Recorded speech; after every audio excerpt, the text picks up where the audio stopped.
오늘 우리에게 주신 하나님의 말씀은 요한복음 13장 1절에서 20절까지의 말씀입니다. 세번역 성경으로 함께 읽겠습니다. 유월절 전에 예수께서는 자기가 이 세상을 떠나서 아버지께로 가야 할 때가 된 것을 아시고 세상에 있는 자기의 사람들을 사랑하시되 끝까지 사랑하셨다. 저녁을 먹을 때에 악마가 이미 시몬 가롯의 아들 유다의 마음속에 예수를 팔아넘길 생각을 불어넣었다. 예수께서는 아버지께서 모든 것을 자기 손에 맡기신 것과 자기가 하나님께로부터 왔다가 하나님께로 돌아간다는 것을 아시고 잡수시던 자리에서 일어나서 겉옷을 벗고 수건을 가져다가 허리에 두르셨다. 그리고 대야에 물을 담아다가 제자들의 발을 씻기시고 그 두른 수건으로 닦아주셨다. 시몬 베드로의 차례가 되었다. 이때에 베드로가 예수께 말하였다. 주님께서 내 발을 씻기시렵니까? 예수께서 그에게 대답하셨다. 내가 하는 일을 지금은 네가 알지 못하나 나중에는 알게 될 것이다. 베드로가 다시 예수께 말하였다. 아닙니다. 내 발은 절대로 씻기지 못하십니다. 예수께서 그에게 말씀하셨다. 내가 너를 씻기지 아니하면 너는 나와 상관이 없다. 그러자 시몬 베드로는 예수께 이렇게 말하였다. 주님, 내 발뿐만이 아니라 손과 머리까지도 씻겨 주십시오. 예수께서 그에게 말씀하셨다. 이미 목욕한 사람은 온몸이 깨끗하니 발밖에는 더 씻을 필요가 없다. 너희는 깨끗하다. 그러나 다 그런 것은 아니다. 예수께서는 자기를 팔아넘길 사람을 알고 계셨다. 그러므로 너희가 다 깨끗한 것은 아니다 하고 말씀하신 것이다. 예수께서 제자들의 발을 씻겨주신 뒤에 옷을 입으시고 식탁에 다시 앉으셔서 그들에게 말씀하셨다. 내가 너희에게 한 일을 알겠느냐? 너희가 나를 선생님 또는 주님이라고 부르는데 그것은 옳은 말이다. 내가 사실로 그러하다.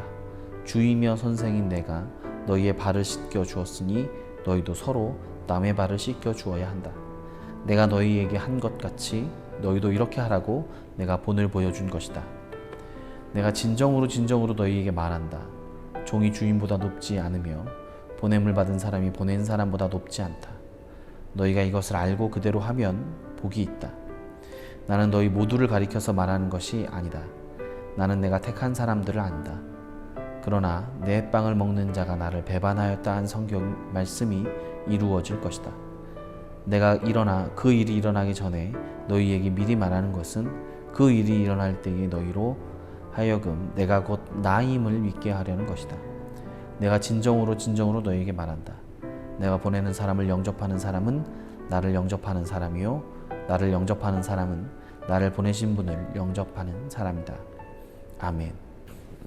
오늘 말씀은 세족식에 관한 말씀입니다. 우리 한 절씩 보겠습니다. 1절 말씀에 유월절 전에 예수께서는 자기가 이 세상을 떠나 아버지께로 가야 할 때가 된 것을 아시고 세상에 있는 자기 사람들을 사랑하시되 끝까지 사랑하셨다 말씀하셨습니다. 유월절 전에 라고 나옵니다. 요한복음은 절기에 대한 언급이 나오면 그 절기의 의미를 되새기면서 이야기를 읽으라는 신호입니다. 최후의 만찬, 세족식, 그리고 십자가로 이어지는 이 모든 이야기들의 의미가 유월절의 의미 안에서 읽으라는 뜻입니다.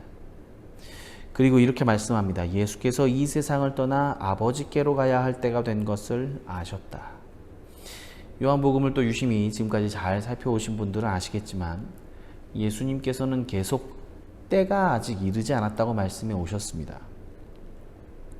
가나 혼인잔치에서도 어머니 내 때가 아직 이르지 않았습니다 라고 말씀하셨고요. 사마리아 여인에게도 예배할 때가 온다 반복적으로 말씀하셨습니다. 제자들에게도 내 때가 이르지 않았다고 말씀하시곤 하셨습니다. 그러다가 13장 바로 앞에 12장 23절에 이렇게 말씀하십니다. 인자가 영광을 얻을 때가 왔도다. 요한복음의 때는 예수님께서 영광을 얻을 때, 곧 십자가를 지실 때가 되었다는 것을 가리킵니다. 그래서 오늘 본문은 자기가 이 세상을 떠나서 아버지께로 가야 할 때가 된 것을 아시고 라고 말씀합니다. 이제 때가 찬 것입니다. 요한복음이 계속 예고편만 하다가 클라이막스에 도달한 것입니다. 그래서 요한복음 요 앞부분을 표적의 책이라고 부르고요. 13장 이후를 영광의 책이라고 부릅니다. 그리고 그 영광은 십자가를 마주해야 하는 마지막 순간이 가까이 왔음을 뜻합니다. 마지막이라고 생각하자 주님은 정말 중요한 일을 해야겠다고 결심하셨습니다. 그것이 무슨 일이냐면 세상에 있는 자기 사람들을 사랑하시되 끝까지 사랑하시기로 결정하셨습니다.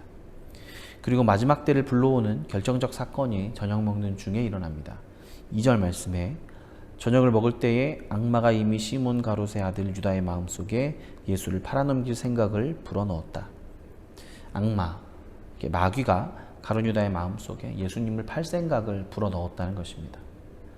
우리의 가장 치열한 영적 전쟁터는 마음속 곧 생각입니다. 이 마음속으로 어떤 생각을 하는지가 정말로 중요합니다.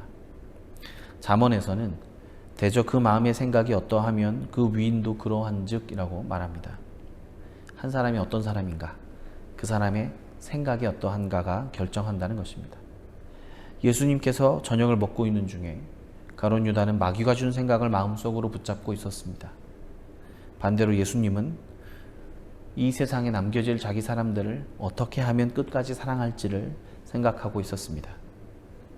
우리들은 어떻습니까? 우리는 하루 종일 어떤 생각을 하면서 살아가고 있습니까? 3절 말씀에 예수께서는 아버지께서 모든 것을 자기 손에 맡기신 것과 자기가 하나님께로부터 왔다가 하나님께로 돌아간다는 것을 아시고 라고 말씀하십니다. 아버지께서 모든 것을 자기 손에 맡기셨고 때가 이르렀다는 것을 아셨습니다. 참 이상하지 않습니까? 아버지께서 모든 것을 자기 손에 맡기셨다는 것을 아셨다. 이 말이 어떤 뜻일까요? 원어적으로는 모든 것을 다스릴 힘을 주셨다라고 해석할 수 있는데요. 십자가를 앞에 두고 가장 무력한 순간인데 모든 것을 다스릴 힘을 주셨다라고는 저는 잘 이해가 안 되었습니다. 하지만 반대로 표현해서 이렇게 표현하면 어떨까요? 모든 것을 예수님의 순종에 맡겨두셨음을 알았다. 이 말은 이제 가야 할 십자가는 지금까지 하나님과의 끊임없는 친밀한 교제와 임재 가운데 있었던 이 예수님이 그 임재와 연합이 없이 예수님은 홀로 순종을 향해 가야 하는 길, 곧 태어나면서 줄곧 깊게 의식하던 하나님과의 친밀한 임재의 느낌이 사라지신 것은 아닐까. 우리가 때때로 기도를 해도 응답이 없고 말씀을 읽어도 감동이 없는 영혼의 어두운 밤을 지나는 것과 똑같이 말입니다. 이제 더 이상 주님이라고 속으로 부르면 아들아라고 언제든지 응답하시던 삼위일체의 친밀한 교제가 구원자의 숙명 앞에 끊어진 순간이 오신 것입니다. 그리고 그때 주님은 이렇게 결정하셨습니다. 잡수시던 자리에서 일어나서 겉옷을 벗고 수건을 가져다가 허리에 두르셨다.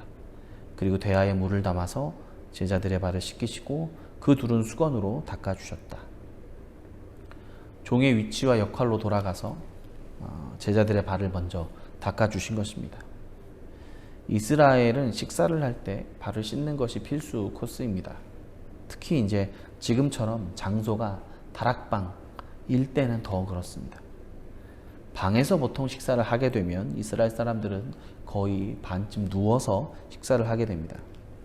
그래서 방을 동그랗게 이렇게 눕게 되면, 비스듬하게 눕게 되면 앞 사람의 발이 뒷 사람의 얼굴 근처에 향하게 됩니다. 그런데 발을 지저분하게 하면 아무래도 식사에 방해를 받게 되는 겁니다. 그래서 항상 발을 씻습니다. 그런데 식사가 한창 진행 중인데도 아직도 발을 안 씻었다는 말은 무슨 뜻일까요? 서로 발을 씻어주든지 각자 자기 발을 씻든지 하면 되는데 서로의 역할을 미뤘던 겁니다. 서로 내가 높다고. 막내가 발을 씻어줘라. 그러면 막내는 12제자 중에 요한이 10대였으니까 막내는 또 내가 예수님의 사랑받는 제자인데 서열상 맨 뒤에 있는 형님들이 좀 섬겨주십시오. 그러면 형들은 왜 내가 하냐고 싸우다가 결국 그냥 찝찝한 채로 식사가 시작된 것입니다. 서로 비난하고 미루고 으르렁대면서 시작된 식사 중에 가룟 유다는 마귀가 준 생각을 붙잡고 있었고 예수님은 하나님께서 이 모든 것을 자기의 순종에 맡기셨음을 깨달았습니다. 그리고 마지막까지 서로 싸우고 미루고 비난하는 제자들을 사랑하고 섬기시기로 결정하시고 가장 낮은 위치와 역할을 감당해 주신 것입니다. 그리고 이 세족식의 의미는 유월절, 곧 어린 양의 피, 십자가 사랑이라는 주제 안에 있습니다. 다시 말해서 여전히 죄인이고 아직도 죄인이고 도무지 변화되지 않는 죄인인 나를 위해, 나를 살리기 위해 주님께서 모든 것을 지으시고 다스리시는 창조주, 온 땅의 왕 되신 주님께서 내 뒤치다꺼리를 해주는 자리, 그것이 십자가라는 의미가 들어있는 것입니다. 십자가 사랑으로 살아가게 된 우리도 주님과 같이 전혀 변화될 것 같이 않아 보이는 사람에게 사랑을 베푸는 하루가 되시기를 축복합니다. 거창한 사랑이 아니라 서로 미루는 뒤치다꺼리를 해주는 사랑, 세족의 사랑이 우리 가운데 넘치는 하루가 되기를 소망합니다. 오늘 말씀을 또 함께 전사님하고 나눠보려고 하는데요. 묵상 질문 이렇게 생각해 봤어요. 주로 어떤 생각을 품고, 나는 요즘 주로 어떤 생각을 품고 살아가십니까? 이렇게 했는데 전사님 요즘에 어떤 생각을 주로? 저는 주로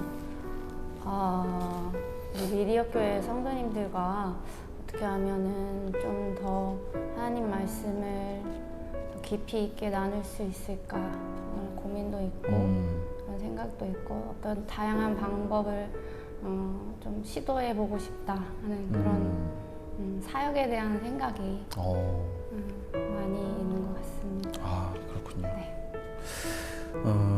그래서 오늘 이렇게 좀 세족식의 의미를 좀 새롭게 해서 우리가 발을 씻어주고 좀 이렇게 뒤치다꺼리를 맡아줘야 될 사람이 생각이 난다면, 그렇게 사랑을 베풀어야 될 사람이 혹시 있을까요? 만약에 있다면은 제 눈앞에 보이는 사람이 있다면은 그렇게 해야겠죠. 예수님께서 우리에게 말씀하신 대로 사는 것이 옳은 것이니까 네, 그렇겠죠. 근데 그 방법이나 뭐 어떤 제가 취해야 될 행동들은 또 상황과 여건에 따라서 또 다를 거라고 생각합니다. 네네. 네. 그래요. 우리가 좀 다른 사람들의 좀 이렇게 실수라고 할 수도 있고 좀 이렇게 잘못이라고 할 수도 있고 저 같은 경우는 이제 애들이 사실 다 서툴잖아요. 네. 우리 이제 애들이 서툴어서 물 먹다가 흘리기도 하고 이렇게 하는데 그때마다 좀 이렇게 너 왜 이렇게 잘 못 먹고 흘리고 그래 이렇게 좀 혼내기보다는 어쨌든 뭐 못할 수 있는 거니까 좀 치워주고 같이 그랬으면 좋겠다는 생각을 말씀을 준비하면서는 좀 생각을 해봤어요. 네. 그래서 제가 같이 기도하겠습니다. 예수님, 우리의 생각의 주인이 되어 주옵소서. 우리의 생각이 예수님께서 원하시는 대로 주님이 기뻐하시는 생각을 붙들고 살아갈 수 있는 오늘 하루가 되게 하여 주옵소서. 주님, 우리가 예수님처럼 자기 사람들을 사랑하되 끝까지 사랑하기를 소망합니다. 특별히 대단한 사랑이 아니더라도 다른 사람을 참아주고 인내하고 뒤치다꺼리를 맡아주는 굳은 일이라도 사람을 사랑하는 예수님의 마음처럼 우리도 그렇게 표현할 수 있도록 주님 인도하여 주옵소서. 오늘 하루 가운데 우리를 통하여 사랑이 충만한 하루가 되도록 인도하여 주옵소서. 예수님의 이름으로 기도드립니다.